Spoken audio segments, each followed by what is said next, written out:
How's it feel to be back, first of all? Yeah, a little strange. Not going to lie.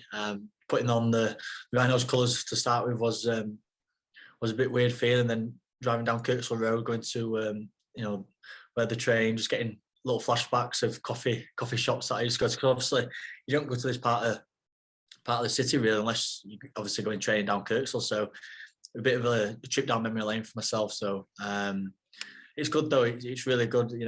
There's a few old faces still here, which is good to see, and a lot of new faces. So yeah, I'm really happy. It's a good buzz around the place as well. So it's good to be back. Had you even considered what you might have done had an opportunity not presented itself at any club? Not really. Obviously, I wanted to leave probably last year. I did ask for a transfer request last year, but I did obviously have a year left at Wigan with the year option, and it was just a case of my family moved back to Yorkshire. So that was the reasoning behind that early on in the year. But yeah, it got to a point where I had to see the year out, and then I was more than happy to do that. And it just kind of got a bit tricky towards the last few weeks. And yeah, obviously I made them aware that I was looking to leave, and it was a question to them that would they let me go. And yeah, it unfolded like that, which I probably didn't want to leave halfway through the season, at the start of the year, but just things change and things just unfolded that way. So it is what it is really. And then obviously the call from Gary when it came out, and I was quite surprised. Obviously Leeds wanting any player back at Leeds is a rarity anyway in itself. So when I heard that Gary was interested in signing me, and he spoke to the coaches here, and yeah, they were pretty keen for me to help him out. I was more than happy to answer that. So yeah, I was really thrilled when I heard the news that Leeds were interested in. It's just a great fit at the moment. Just a club like Leeds, the magnitude of it, it's something that I'm really excited to be joining. Obviously, the week before last, you had that incredibly scary incident, didn't you? Yeah. If it's not too painful for you to relive, can you just describe in your own words what happened? Yeah, really strange one. Really strange. I had my first day of training. Was really happy. I'd had my smile from ear to ear. Come home, like I say, I was fine. Nothing wrong. My partner asked me to take the little boy out for a walk in his tricycle, so I was doing that, and yeah, about 20 minutes into the walk, I just started feeling a little bit dizzy, a little bit just a feeling of lightness. I became really light and a bit dizzy and a bit foggy. So every time I stopped and went on my knees to have a look at my son, I kind of came to. So I was like, oh, it's a bit weird this. And then every time I stood up, I kind of got that feeling again. What I say to people is, if you get out of bed really quick and you stand up, or you stand up from a seated position, you feel a bit dizzy. That's how I was every time I was upright. So I knew I wasn't great. So I tried to phone my partner, and she wasn't answering. She was getting ready.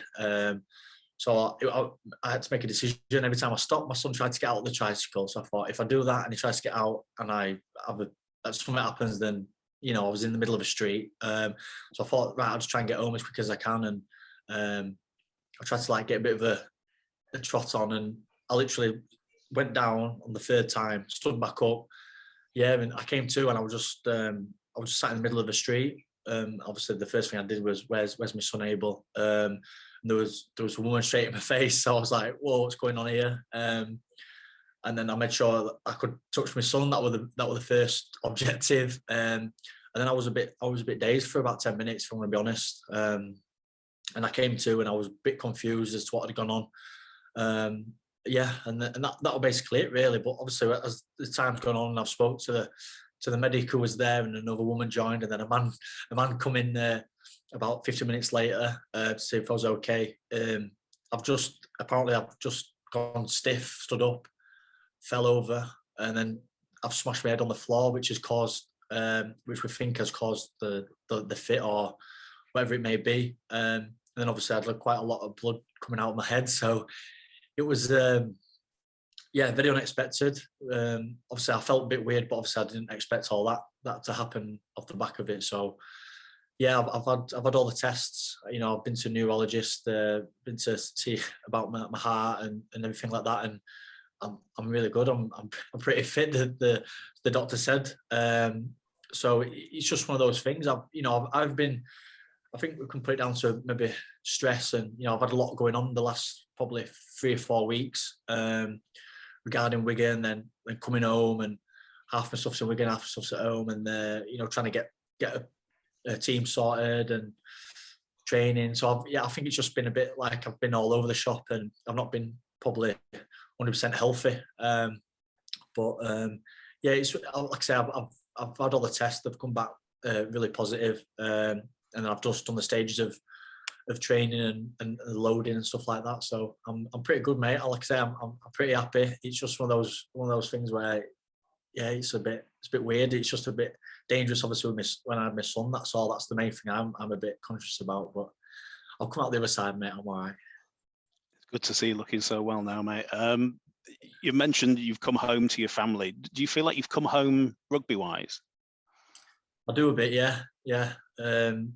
Like I say, I didn't really have anyone lined up at the time. Just obviously, that's not how you really do business. But I was, me and Wigan were at a point where we knew kind of where it was going to go, and that's when I could really put the feelers out, if you want. And there were a couple of offers there that I could have gone to different clubs. And yeah, like I say, Gary came in and expressed their interested, and where Leeds are at and where I'm at, I thought, it's just a perfect fit for me. It's like I say, back home, back to a place where I'm really familiar with the surroundings, the coffee, even though you say the coffee shops, it's just that home feel about it. And I've had quite a lot of messages off people that, not necessarily my friends, but people who know me just from rugby or whatever like that. And they're really thrilled that I've come back to Leeds, and I've not really spoken to them much when I've been at Wigan. So that just shows you how much they're interested in me playing for